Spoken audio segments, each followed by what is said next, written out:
Welcome to learning classes. कैसे हैं आप सभी लोग? आई होप आप सभी लोग अच्छे होंगे। चलिए फिर हम चलते हैं अपनी इम्पोर्टेंट क्वेश्चंस और अपनी क्लास की तरफ। आज हम 10 जनवरी 2024 का करंट अफेयर डिस्कस करेंगे। 10 जनवरी से रिलेटेड जितने भी इम्पोर्टेंट क्वेश्चंस हैं आज हम देखते हैं। चलिए, लेकिन उससे पहले हम अपना मोटिवेशन कोट देखते हैं क्या है। हमारा मोटिवेशन कोट है आज का, work hard in silence, let your success be your noise. शांति के साथ अपना हार्ड वर्क कीजिए, आपकी सफलता ही शोर मचा देगी। कहते हैं ना कि शांति के साथ अपना काम है वो करते रहिए और एक ना एक दिन सफलता अवश्य शोर मचाती है। तो उसी तरह आप लोग भी हार्ड वर्क कीजिए, आपकी सक्सेस खुद ब खुद ही शोर मचा देगी। चलिए फिर चलते हैं हम अपने रिवीजन क्वेश्चंस की तरफ। सबसे पहले हम अपने लास्ट क्लास के रिवीजन क्वेश्चंस करेंगे। देखिए हमारा फर्स्ट क्वेश्चन क्या है। भारतीय राष्ट्रीय कांग्रेस ने अपना स्थापना दिवस कहाँ मनाया है? नागपुर में। क्वेश्चन नंबर 2 है, हुंडई मोटर इंडिया ने किसे अपना ब्रांड एम्बेसडर नियुक्त किया है? दीपिका पादुकोण को। क्वेश्चन नंबर 3 है, 1 जनवरी 2024 को किस संगठन ने अपना 66वां स्थापना दिवस मनाया है? DRDO ने। क्वेश्चन नंबर 4 है, ब्लूमबर्ग बिलियनियर्स इंडेक्स के अनुसार $100 बिलियन की संपत्ति हासिल करने वाली दुनिया की पहली महिला का नाम क्या है? तो क्या नाम है? Francoise Bettencourt Meyers. Question number 5 है, हाल ही में PM मोदी ने किस स्थान पर महर्षि वाल्मीकि हवाई अड्डे का उद्घाटन किया है? तो इसका आंसर होगा अयोध्या। क्वेश्चन नंबर 6 है आपका, किस देश ने हिम तेंदुए को अपना राष्ट्रीय प्रतीक घोषित किया है? आंसर है किर्गिस्तान। क्वेश्चन नंबर 7 है, विदेश मंत्रालय के नए प्रवक्ता के रूप में किसे नियुक्त किया गया है? आंसर है रणधीर जायसवाल। क्वेश्चन नंबर 8 है, आत्मनिर्भर भारत उत्सव 2024 का आयोजन कहाँ किया जा रहा है? नई दिल्ली में। क्वेश्चन नंबर 9 है, जनवरी 2024 में बिम्स्टेक के महासचिव का पद किसने ग्रहण किया है? आंसर है इंद्रमणि पांडे। क्वेश्चन नंबर 10 है, सुप्रीम कोर्ट कानून सेवा समिति का अध्यक्ष किसे नियुक्त किया गया है? तो आंसर होगा जस्टिस BR गवई। चलिए फिर हम चलते हैं अपने आज के इम्पोर्टेंट क्वेश्चंस की तरफ। ये तो हुए हमारे कल का रिवीजन, जितने भी हमने कल क्वेश्चन पढ़े थे उनका रिवीजन हो चुका है। अब हम आज के नए क्वेश्चंस पढ़ते हैं। देखिए हमारा फर्स्ट क्वेश्चन क्या है। हमारा फर्स्ट क्वेश्चन है, what is the name of the first space based Indian mission to study the sun? सूर्य का अध्ययन करने वाले पहले अंतरिक्ष आधारित भारतीय मिशन का नाम क्या है? अब सूर्य का अध्ययन करने के लिए बताइए कौन सा पहला मिशन है हमारा जिससे हम अपने सूर्य का अध्ययन करेंगे? ऑप्शन है हमारे, option A Aditya L1, option B Chandrayaan 3, option C Gaganyaan and option D Artemis 2।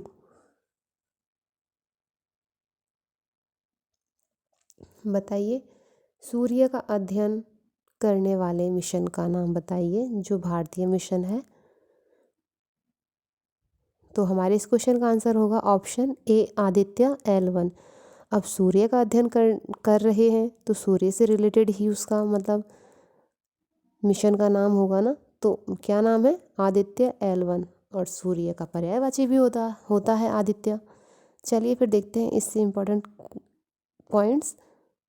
ये मिशन किसने लॉन्च किया है? इसरो ने लॉन्च किया है। तो देखिए इसरो की फुल फॉर्म क्या होती है? Indian space research organisation.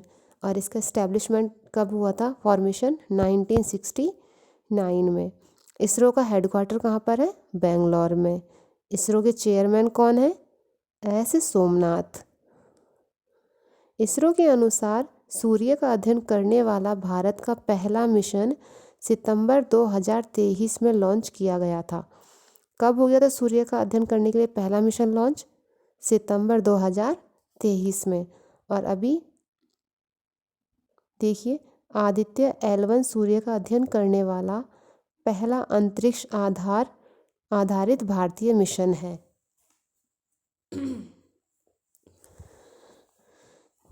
चलिए फिर हम चलते हैं अपने क्वेश्चन नंबर 2 की तरफ। हमारा क्वेश्चन नंबर 2 क्या है देखिए, with which rocket did ISRO launch Aditya L1।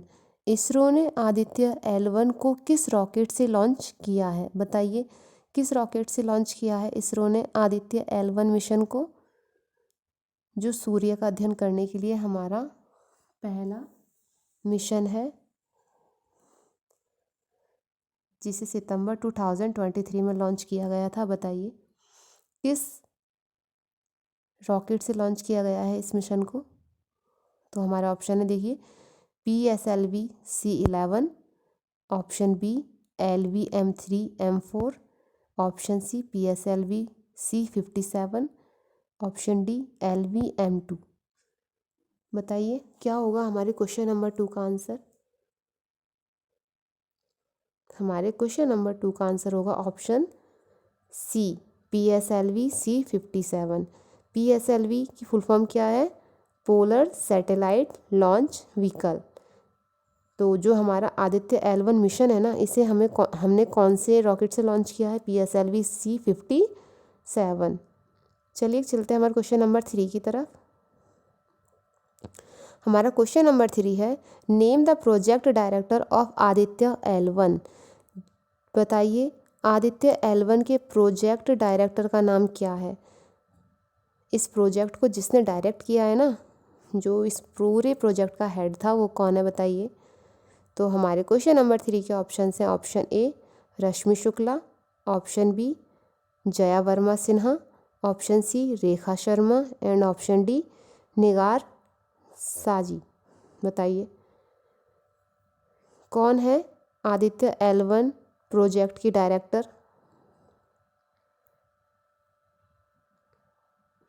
तो हमारे क्वेश्चन नंबर 3 का आंसर होगा ऑप्शन डी निगार शाजी। निगार शाजी आदित्य L1 प्रोजेक्ट की डायरेक्टर हैं, जिन्होंने इस पूरे प्रोजेक्ट को डायरेक्ट किया है। चलिए अब चलते हैं हमारे क्वेश्चन नंबर 4 की तरफ। हमारा क्वेश्चन नंबर 4 है, ISRO's satellite GSAT-20 will be launched with which rocket. ISRO के उपग्रह GSAT-20 को किस रॉकेट से लॉन्च किया जाएगा? बताइए बताइए इसरो के उपग्रह GSAT-20 को किस रॉकेट से लॉन्च किया जाएगा? तो देखिए हमारे ऑप्शन से क्वेश्चन नंबर 4 के लिए, Pinaka, option B Falcon 9, option C GSLV and option D PSLV। बताइए तो हमारा जो क्वेश्चन नंबर 4 है उसका आंसर क्या होगा? बताइए। अगर आपको किसी भी क्वेश्चन में प्रॉब्लम होती है, या फिर आपको कुछ समझ नहीं आता है, या फिर आपकी जो भी क्वेरी है, आप मुझसे कुछ कहना चाहते हैं, तो आप कमेंट बॉक्स में मुझे कमेंट कर सकते हैं। ठीक है, चलिए चलते हैं हमारे क्वेश्चन के आंसर की तरफ। बताइए क्वेश्चन नंबर 4 का आंसर क्या होगा? क्वेश्चन नंबर 4 का आंसर होगा ऑप्शन बी फाल्कन 9। इस रॉकेट के इससे GSAT-20 को लॉन्च किया जा रहा है। किससे? फाल्कन 9 से। देखिए अब इससे जुड़े जितने भी पॉइंट्स हैं वो देख लेते हैं हम। भारत के अंतरिक्ष अनुसंधान संस्थान इसरो एक संचार उपग्रह GSAT-20 को SpaceX कंपनी की सहायता से लॉन्च करने की योजना बना रही है। जो इसरो कंपनी है ना, हमारा जो GSAT-20 मिशन को SpaceX कंपनी की सहायता से लॉन्च करने की योजना बना रही है। और इस सैटेलाइट का जो वज़न है ना, वो कितना है? 4700 किलोग्राम है। और इसे SpaceX कंपनी के रॉकेट फाल्कन 9 से लॉन्च किया जाएगा। इसरो GSAT-20 या GSAT-N मिशन के लिए पहली बार SpaceX के साथ मिलकर काम कर रही है। ठीक है, इस मिशन के लिए पहली बार काम कर रही है SpaceX कंपनी के साथ में। भारत भारी उपग्रह ले जाने के लिए एरियन 5 रॉकेट का उपयोग करता है। ठीक है, जो अब इसका देखिए वेट कितना है, इस सैटेलाइट को जो भेजा जा रहा है इसका वेट कितना है? 4700 किलोग्राम है। तो इतना वेट हो या फिर इससे ज़्यादा हो, तो इस वेट को अंतरिक्ष में ले जाने के लिए किस रॉकेट का यूज़ किया जाता है? एरियन 5 रॉकेट का उपयोग किया जाता है। अब स्पेस एक्स से रिलेटेड जानकारी देख लेते हैं।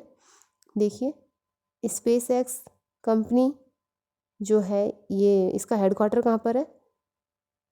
यूएसए में। इसके सीईओ कौन है? Elon Musk.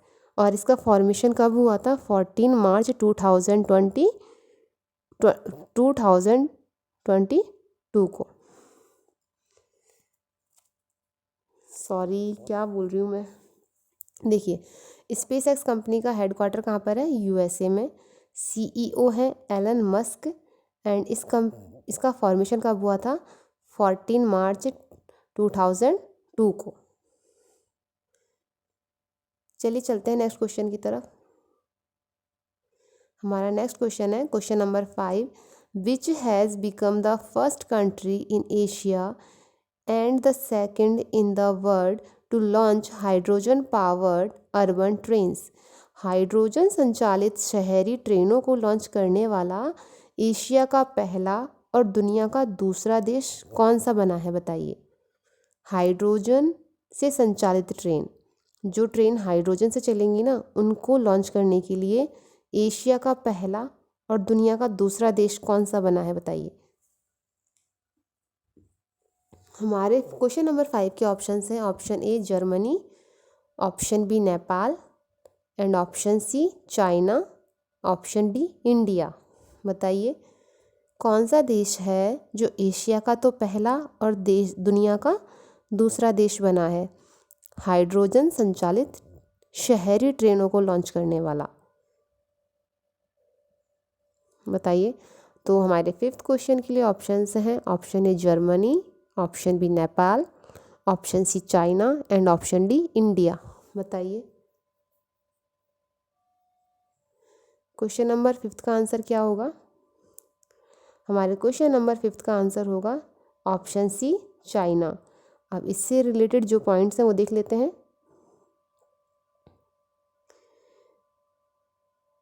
चीन हाइड्रोजन संचालित शहरी ट्रेनों को लॉन्च करने वाला एशिया का पहला और दुनिया का दूसरा देश बन गया है।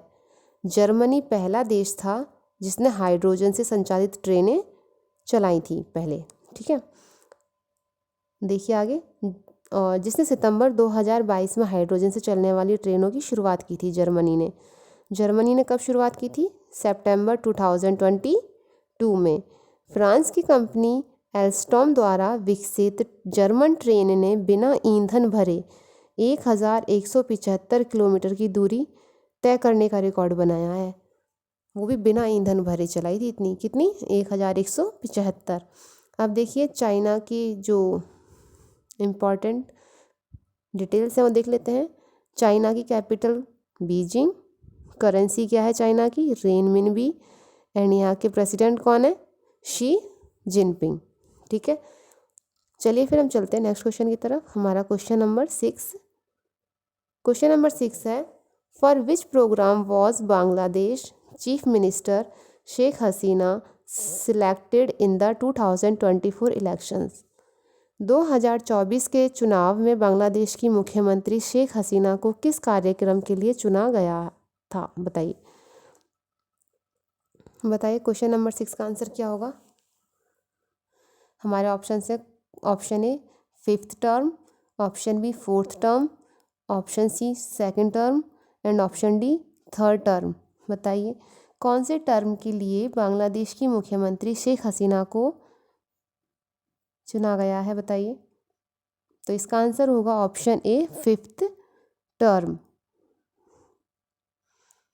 देखिए शेख हसीना और बांग्लादेश से रिलेटेड इम्पॉर्टेंट जानकारी।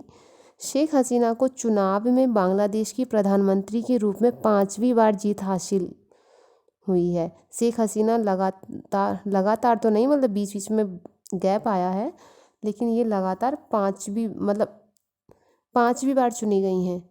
एक बहुत बड़ी जो मतलब इनकी जर्नी थी उसमें इन्होंने बांग्लादेश की सेवा की है।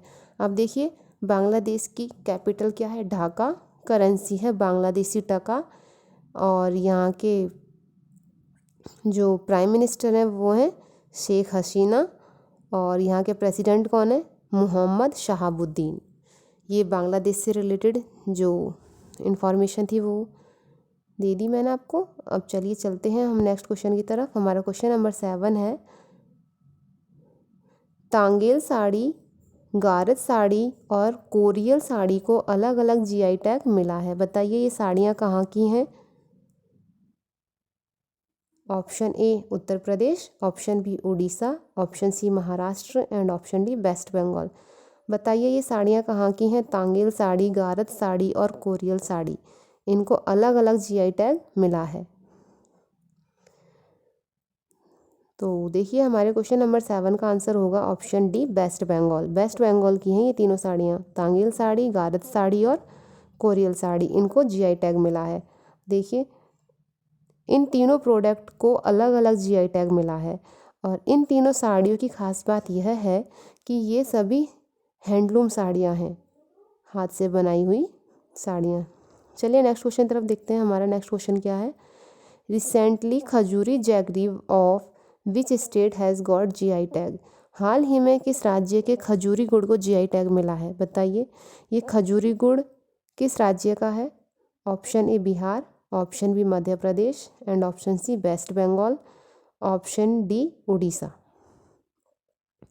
बताइए खजूरी गुड़ किस राज्य का है। तो देखिए हमारे क्वेश्चन नंबर 8 का आंसर होगा ऑप्शन डी उड़ीसा। ये खजूरी गुड़ कहाँ का है, उड़ीसा का। देखिए खजूरी गुड़ उड़ीसा के गजपति ज़िले का खजूर गुड़ है। इसे खजूर के पेड़ के रस से निकालकर बनाया जाता है। खजूर का पेड़ है ना, उस पे जो रस निकलता है उससे इस गुड़ को बनाया जाता है। और ये कहाँ पर बनाया जाता है, उड़ीसा के गजपति ज़िले में। क्वेश्चन नंबर हमारा 9 क्या है, which states product Sundarban Honey has got GI tag. किस राज्य के उत्पाद सुंदरबन शहद को जीआई टैग मिला है। बताइए किस स्टेट का है सुंदरबन शहद जिसको जीआई टैग मिला है। तो हमारे क्वेश्चन नंबर 9 के ऑप्शन है, option A Tamil Nadu, option B waste Bengal, option C Maharashtra and option D Uttar Pradesh. बताइए किस स्टेट का है ये सुंदरबन शहद जिसे जीआई टैग मिला है। तो हमारे क्वेश्चन नंबर 9 का आंसर होगा option B waste Bengal. West Bengal का है ये सुंदरबन शहद जिसे हम जीआई टैग मिला है। चलिए देखिए इनसे इम्पोर्टेंट जानकारी देख लेते हैं। सुंदरबन में मधुमक्खियों की कई अलग अलग प्रजातियां हैं, और उनमें से एपिस डोरसाटा प्रकार की मधुमक्खियां तुलनात्मक रूप से अधिक रस और शहद का उत्पादन करती हैं। जो ये एपिस डोरसाटा प्रकार की मधुमक्खियां हैं ना, ये ज़्यादा शहद और अधिक छत्तों का निर्माण करती हैं, जिससे बहुत सारा शहद प्राप्त हो जाता है। और इस शहद की वैरायटी बहुत अच्छी है, क्वालिटी, और ये बहुत सारी अलग अलग प्रकार की प्रजातियां पाई जाती हैं सुंदरबन में मधुमक्खियों की। देखिए दूसरा पॉइंट क्या है इसका, यह शहद गहरे लाल रंग का होता है, और इसका स्वाद कैसा होता है, जंगली और औषधीय होता है। शहद का कलर कैसा होता है इसका, गहरे लाल रंग का होता है। Thanks for watching. Please like, share and subscribe.